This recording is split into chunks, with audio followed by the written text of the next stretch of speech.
माननीय राष्ट्रीय अध्यक्ष जी का, माननीय गृह मंत्री जी का,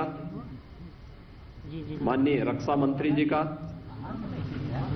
और पूरी केंद्रीय कैबिनेट के साथ साथ संगठन के सभी पदाधिकारियों का हृदय से आभार भी व्यक्त करता हूं। उत्तर प्रदेश के 4.5 वर्ष का यह कार्यकाल उत्तर प्रदेश के इतिहास में सुरक्षा और सुशासन की दृष्टि से एक स्मरणीय कार्यकाल माना जाएगा। आपने देखा होगा, ये वही उत्तर प्रदेश है जहां पर पेशेवर अपराधी और माफिया सत्ता के शागिर्द बनकर के सत्ता के संरक्षण में भय और दहशत का माहौल पैदा करते थे, अराजकता फैलाते थे। दंगा प्रदेश की प्रवृत्ति बन चुकी थी।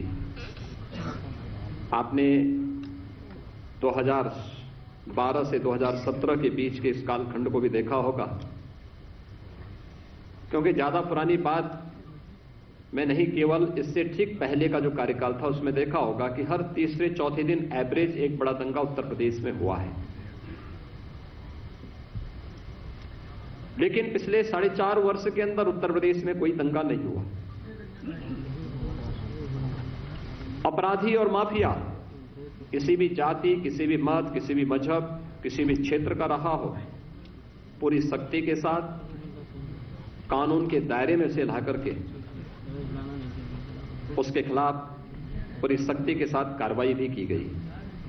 1800 करोड़ रुपए से अधिक की सरकारी संपत्ति जब्त की गई और जब्त करने के साथ साथ जहां पर उन्होंने अवैध निर्माण किए थे वहां पे ध्वस्तीकरण के लिए भी कार्रवाई पूरी मजबूती के साथ चली है।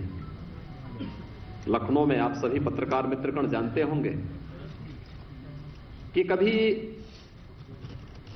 प्रदेश के अंदर सुशासन की क्या स्थिति थी।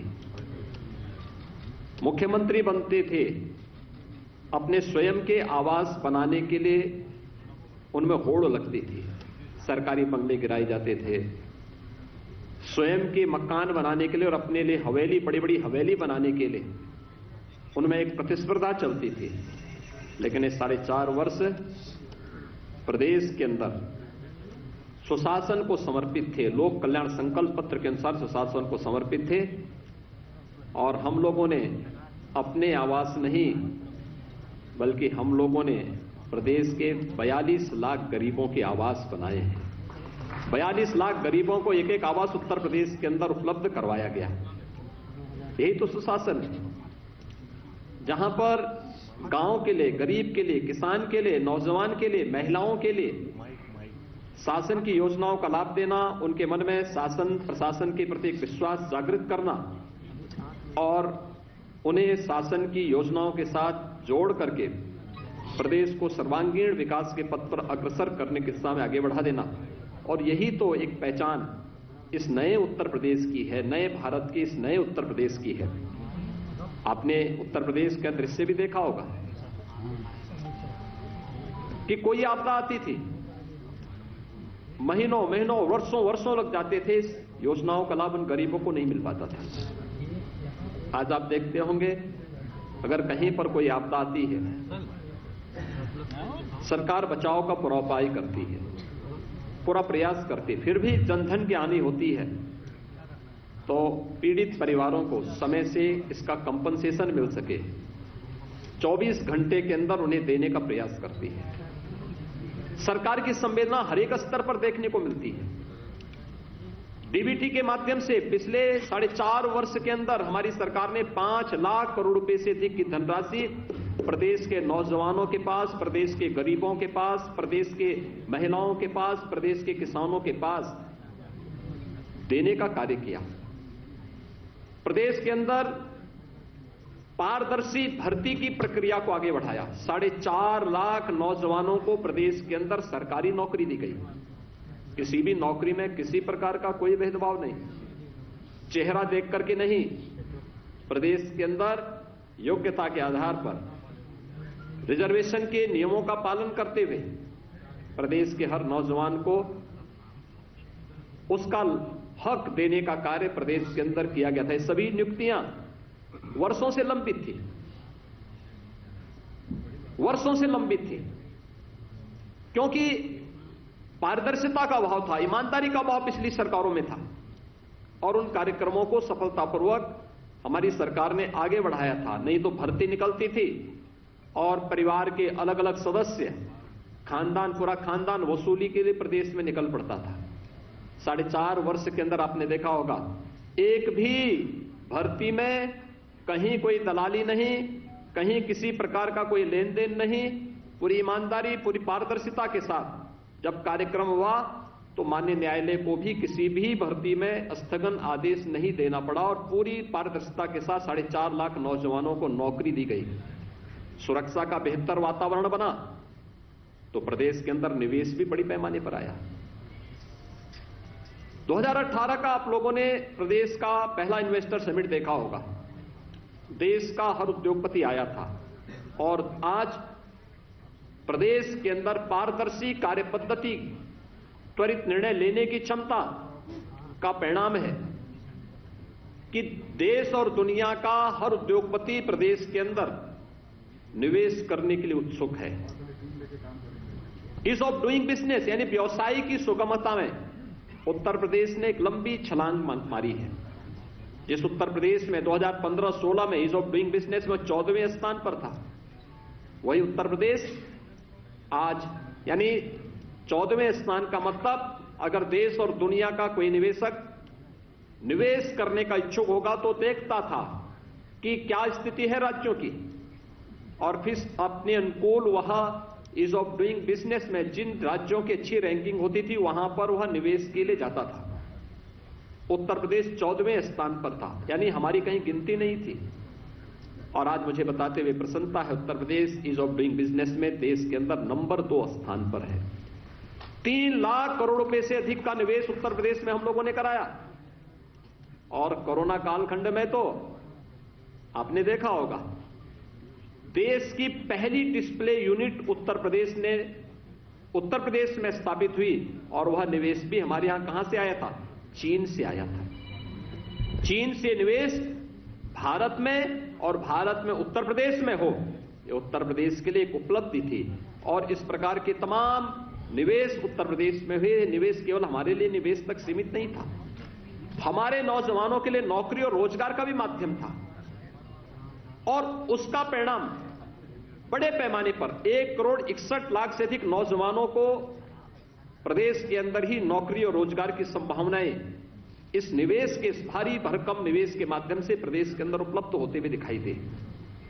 इसका परिणाम था कि प्रदेश के अंदर जो प्रदेश की सरकार ने आदरणीय प्रधानमंत्री जी के मार्गदर्शन में जब 2017 में हम लोगों ने अपना लोक कल्याण संकल्प पत्र जारी किया था, तब हमने परंपरागत उद्यम को बढ़ावा देने के लिए भी घोषणा की थी और राज्य सरकार ने उसे एक इवेंट बनाया था, 1 डिस्ट्रिक्ट 1 प्रोडक्ट के रूप में। आज आप देख रहे होंगे सूक्ष्म लघु मध्यम उद्यम जो उत्तर प्रदेश के अंदर एक समय में मृत प्राय सा हो गया था, आज वह उत्तर प्रदेश के अंदर 1,21,000 करोड़ रुपए का प्रतिवर्ष एक्सपोर्ट कर रहा है और उत्तर प्रदेश एक्सपोर्ट के एक नए हब के रूप में देश के सामने विकसित हुआ है। उत्तर प्रदेश में परंपरागत कारीगर और हस्तशिल्पियों को प्रोत्साहित करने के लिए विश्वकर्मा श्रम सम्मान के माध्यम से भी स्वतः रोजगार की ढेर सारी संभावनाएं बढ़ी। उनके प्रशिक्षण, उन्हें टूल किट उपलब्ध कराना और व्यवस्थित रूप से उन्हें अपने आत्मनिर्भर भारत के आदरणीय प्रधानमंत्री जी के लक्ष्य को प्राप्त करने के लिए प्रेरित करना, विश्वकर्मा श्रम सम्मान इस दिशा में बेहतरीन रूप से कार्य कर रहा है। तो सुरक्षा का जो एक बेहतरीन वातावरण प्रदेश के अंदर तैयार हुआ, आज वो आप सबके सामने है कि वह निवेश की संभावनाओं को ही बढ़ाया है। वह प्रदेश के अंदर चाहे वह बहन और बेटियों की सुरक्षा से जुड़ा हुआ मामला रहा हो, प्रदेश के उद्यमियों के सामने, प्रदेश के व्यापारियों के सामने, प्रदेश की आम नागरिकों के सामने सुरक्षा का एक बेहतर वातावरण प्रदेश सरकार ने जहां स्थापित किया, वहीं सुशासन के लक्ष्यों को प्राप्त करने में भी प्रदेश सरकार ने इस दौरान सफलता प्राप्ति की।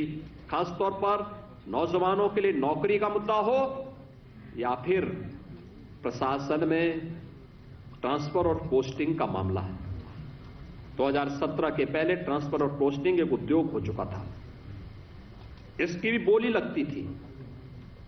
इसके नाम पर भी हर एक पोस्ट बिकता था। लेकिन पिछले 4.5 वर्ष के अंदर कोई भी व्यक्ति आरोप नहीं लगा सकता कि किसी भी विभाग में ट्रांसफर पोस्टिंग में कोई लेन देन हुआ है। प्रशासन में स्थिरता दी गई। 2017 के पहले आप देखेंगे अधिकारी वे कमिश्नरी स्तर पर हो, जोन स्तर पर हो, रेंज स्तर पर हो, जनपद स्तर पर हो, तहसील स्तर पर हो, थाने स्तर पर हो, हर महीने 2 महीने में ताश के पत्तों की तरह फेंटे जाते थे। लेकिन 4.5 वर्ष के अंदर आपने देखा होगा प्रशासनिक स्थिरता हर एक स्तर पर, उस स्थिरता ने एक स्थायित्व दिया और उस स्थायित्व ने लोगों में कार्य करने की एक गति दी, लोगों का विकास के प्रति रुझान बढ़ाया, टीम वर्क से कार्य का परिणाम सामने आया। और देखते ही देखते जिस उत्तर प्रदेश के बारे में प्रधानमंत्री जी ने कहा था कि उत्तर प्रदेश को 2017 के पहले क्या समझा जाता था कि देश के विकास को अवरुद्ध करने वाला प्रदेश, क्योंकि किसी भी योजना में आगे नहीं था, हर एक योजना में पीछे, किसी में 17वें स्थान पर, किसी में 23वें स्थान पर, किसी में 27वें स्थान पर। और आज मुझे बताते हुए प्रसन्नता है कि देश के अंदर भारत सरकार के द्वारा संचालित 44 योजनाओं में उत्तर प्रदेश नंबर 1 पर चल रहा है। प्रधानमंत्री आवास योजना 42 लाख गरीबों को एक आवास बिना भेदभाव के उपलब्ध कराया गया। 2 करोड़ 61 लाख गरीबों को एक शौचालय उपलब्ध कराए गए। 1 करोड़ 38 लाख गरीबों को विद्युत के निःशुल्क कनेक्शन उपलब्ध कराए गए। 1 करोड़ 56 लाख से अधिक गरीबों को उज्ज्वला योजना में रसोई गैस के निःशुल्क कनेक्शन उपलब्ध हुए। 6 करोड़ से अधिक लोगों को आयुष्मान भारत के अंतर्गत 5 लाख रुपए की सुरक्षा बीमा का कवर दिया गया। 3 करोड़ प्रवासी और निवासी श्रमिकों को 2 लाख रुपए की सामाजिक सुरक्षा की गारंटी दी गई। 2 करोड़ 53 लाख किसानों को प्रधानमंत्री किसान सम्मान निधि से जोड़ा गया।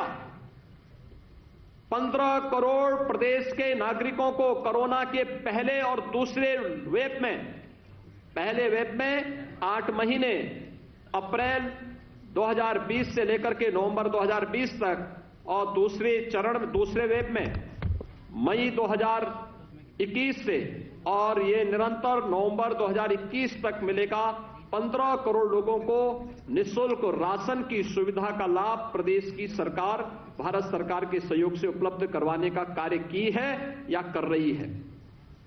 ये तब संभव हो पाया जब हमने तकनीक को अपनाया, प्रशासनिक स्थिरता दी, ट्रांसफर पोस्टिंग में किसी भी प्रकार के लेन देन को दूर करते हुए पूरी ईमानदारी के साथ, पूरी प्रतिबद्धता के साथ इस कार्यक्रम को आगे बढ़ाने का कार्य किया।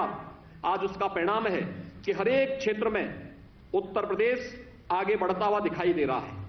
तकनीक की स्थिति प्रदेश के अंदर 2005-6 में भी आपने देखा होगा खाद्यान्न घोटाला हुआ था, उसकी सीबीआई जांच अभी भी प्रचलित है। लगातार हम लोग जब 2017 में आए थे, मुझे याद है दिसंबर 2016 में और जनवरी 2017 में आने के पहले, भारतीय जनता पार्टी नेतृत्व की प्रदेश की सरकार के आने के पहले प्रदेश के अंदर भूख से मौतें हो रही थी।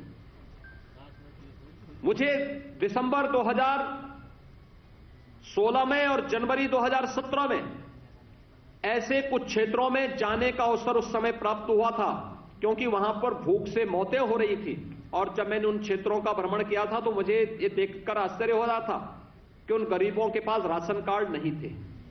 2017 में जब हमारी सरकार मार्च में आई थी तो मैंने सबसे पहले जांच का आदेश दिया कि भाई सभी राशन कार्डों का सत्यापन हो जाए। 40 लाख ऐसे गरीब मिले थे जिन लोगों के पास अपने राशन कार्ड नहीं थे, लेकिन राशन कार्ड बनाए गए थे। उस राशन कार्ड पर कोई दूसरा ही व्यक्ति राशन लेता था। हमारी सरकार ने आकर के सबसे पहले उन गरीबों को राशन कार्ड दिए, फेक राशन कार्ड समाप्त किए और फिर 80,000 राशन कोटे की दुकान को ई-पॉस मशीन के साथ जोड़ा गया। आज हर गरीब अपना राशन न केवल अपने गांव में बल्कि देश के किसी भी कोने में होगा, उत्तर प्रदेश का हर नागरिक वहां पर राशन लेने की सुविधा प्राप्त कर सकता है। यह सुविधा उत्तर प्रदेश के अंदर दी, लेकिन टेक्नोलॉजी का उपयोग करने से हमें एक लाभ और हुआ। गरीब को तो राशन मिल रहा है, लेकिन टेक्नोलॉजी का लाभ यह भी हुआ कि 1200 करोड़ रुपए की हर वर्ष बचत उत्तर प्रदेश सरकार को हो रही है। इसी प्रकार से खरीदारी का एक किसानों के लिए जो योजनाएं की गई, किसानों का कर्ज माफी से हमने किसान कल्याण के कार्यक्रम को आगे बढ़ाया था। प्रधानमंत्री फसल बीमा योजना को, प्रधानमंत्री कृषि सिंचाई योजना को, लंबित उन सभी योजनाओं को, चाहे वह बाणसागर की परियोजना रही हो या कोई भी अन्य परियोजना, एक एक करके उन योजनाओं को, लगभग 1 दर्जन सिंचाई की परियोजनाएं तो केवल बुंदेलखंड में हमने पूरी की। हम इस वर्ष के अंत तक सरयू नहर राष्ट्रीय परियोजना को, अर्जुन सहायक परियोजना को, मध्य गंगा नहर परियोजना को पूरा करने जा रहे हैं। उत्तर प्रदेश जैसे राज्य में जो जल संसाधन पर्याप्त मात्रा में था, वर्षों से लंबित इन योजनाओं के कारण किसान उसका भरपूर लाभ नहीं ले पाता था, लेकिन आज उसका लाभ मिल रहा है। प्रोक्यूरमेंट हम लोगों ने प्रारंभ किया। याद करिए 2007 से लेकर 2017 के बीच प्रदेश के अंदर गन्ना मूल्य का 95,000 करोड़ रुपए का गन्ना मूल्य का भुगतान होता है, और 2017 से अब तक 4.5 वर्ष के अंदर 1,43,000 करोड़ रुपए का गन्ना मूल्य का भुगतान हुआ। 2007 से लेकर 2017 के बीच तमाम चीनी मिलें बेची गई, औने पौने दाम में बेची गई, बंद की गई। किसान के पेट पर लात मारने का कार्य पिछली सरकारों ने किया। किसान आत्महत्या करने के लिए मजबूर हुआ था।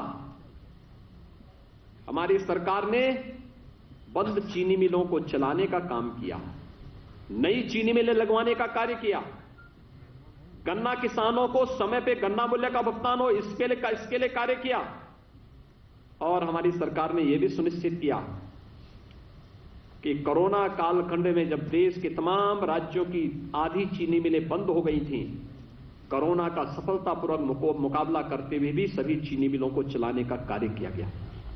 प्रोक्यूरमेंट 2016-17 में आप देखेंगे उत्तर प्रदेश में धान का क्रय केवल 6 लाख मीट्रिक टन होता है। यह भी आड़तियों के माध्यम से, किसानों से सीधे नहीं।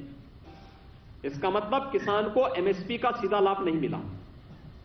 अगर कोरोना कालखंड में 2020 में धान का क्रय का मैं आपके सामने आंकड़े प्रस्तुत करूं, 66 लाख मीट्रिक टन धान का क्रय सीधे किसानों से हमारी सरकार में हुआ।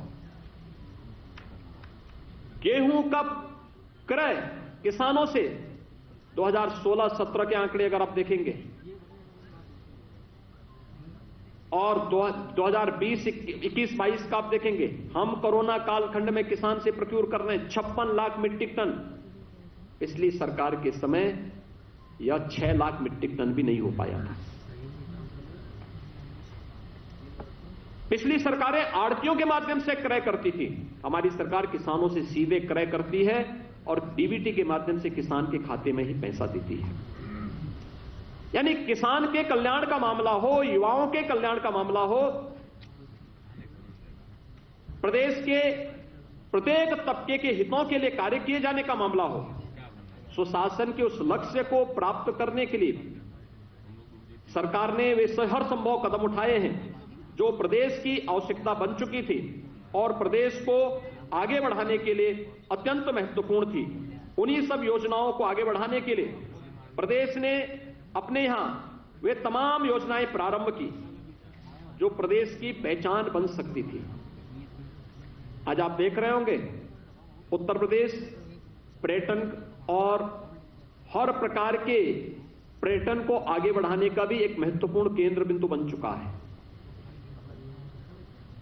प्रयागराज कुंभ 2019 में हमारी सरकार को आयोजित करने का सौभाग्य प्राप्त हुआ था। कुंभ की हजारों वर्षों की विरासत है, लेकिन कुंभ का आयोजन सुरक्षा, स्वच्छता और सुव्यवस्था का एक नया मानक प्रस्तुत करते हुए अंतर्राष्ट्रीय क्षितिज पे प्रस्तुत हो सके, सबके सामने अद्भुत पहल थी।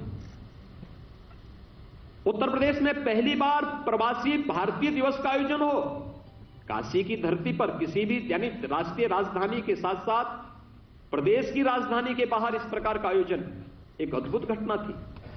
सफलता अब तक का सफलतम आयोजन, यह भी सौभाग्य हमें प्राप्त हुआ था। प्रदेश का पहला इन्वेस्टर समिट आयोजित करने का सौभाग्य भी हमें प्राप्त हुआ, जिसने प्रदेश में निवेश की संभावनाओं को आगे बढ़ाया और प्रदेश के बारे में जो धारणाएं थी उनको समाप्त किया। और उत्तर प्रदेश, ये वही उत्तर प्रदेश है जिसने अपनी परंपरागत पहचान को भी देश और दुनिया के सामने प्रस्तुत किया। अयोध्या का दीपोत्सव का आयोजन हो, काशी के दीपावली का आयोजन हो, बरसाना का रंगोत्सव का कार्यक्रम हो, यह आयोजन हमारे लिए हमारी पहचान, हमारी विरासत को दुनिया के सामने प्रस्तुत करने का एक माध्यम था। विपक्षी दलों को ये सांप्रदायिकता के दंश को से की दृष्टि देखने के लिए वे अभिषिक्त थे। वे कभी इस आयोजनों को नहीं कर सकते थे। वो हमेशा इस बात के लिए सशंकित रहते थे कि हम अयोध्या में दीपोत्सव का कार्यक्रम करेंगे तो हम पे सांप्रदायिकता का लेबल लगेगा। लेकिन हमारी सरकार के लिए एक आयोजन था प्रदेश के परसेप्शन को दुनिया के सामने प्रस्तुत करने का। और मुझे प्रसन्नता है आज प्रदेश सरकार तेजी के साथ इस समय आगे बढ़ रही है। जहां हमने आजादी के दीवानों के उन सभी अमर शहीदों की स्मृति में चौरी चौरा शताब्दी महोत्सव के आयोजन को हम पूरी भव्यता के साथ हर एक शहीद स्थल पर देश की आजादी के लड़ने वाले सभी स्वतंत्रता संग्राम सेनानियों के प्रति सम्मान का भाव पैदा कर रहे हैं, व्यक्त कर रहे हैं। वहीं साथ ही साथ देश की सीमाओं की सुरक्षा करने वाले सैनिकों के प्रति भी सड़कों का नामकरण, विभिन्न प्रकार के स्मारकों का निर्माण, उनके परिवार की सहायता या उनके परिवार के एक सदस्य को नौकरी की व्यवस्था हो, ये प्रदेश सरकार पूरी प्रतिबद्धता के साथ कर रही है। तो साथ साथ शताब्दियों से, दशकों से लंबित उन आस्था के केंद्रों को भी सम्मान देने का कार्य हो रहा है। यह हमारा सौभाग्य है। अयोध्या में मर्यादा पुरुषोत्तम भगवान श्री राम के भव्य मंदिर के निर्माण का कार्य हमारी सरकार के समय में आदरणीय प्रधानमंत्री जी के मार्गदर्शन में प्रारंभ हो चुका है। लोग हम पे आरोप लगाते थे कि आप लोग हमेशा बोलते हैं कि रामलला हम आएंगे, मंदिर वहीं बनाएंगे। और पत्रकार मित्रगण उस समय हम पे चुटकी लेते थे, लेकिन आप तिथि नहीं बताएंगे। हमने कहा तिथि भी बताएंगे। और 5 अगस्त 2020 को प्रधानमंत्री जी के कर कमलों में अयोध्या में राम मंदिर के निर्माण कार्य का भव्य शुभारंभ भी हो चुका है। वहां की प्रगति आप देख रहे होंगे। काशी विश्वनाथ धाम, चित्रकूट धाम, विंध्यवासिनी धाम, ब्रज क्षेत्र के विकास की जो एक नई तस्वीर सामने आ रही है। नेमिस, सुखतीर्थ, बौद्ध पर्यटन स्थलों के विकास की योजना, या फिर प्रदेश के अंदर मुख्यमंत्री पर्यटन संवर्धन योजना के अंतर्गत हर विधानसभा क्षेत्र के पर्यटन केंद्रों के, आस्था के केंद्रों के विकास की एक व्यवस्थित योजना को आगे बढ़ाने का कार्यक्रम। यह आस्था का सम्मान है।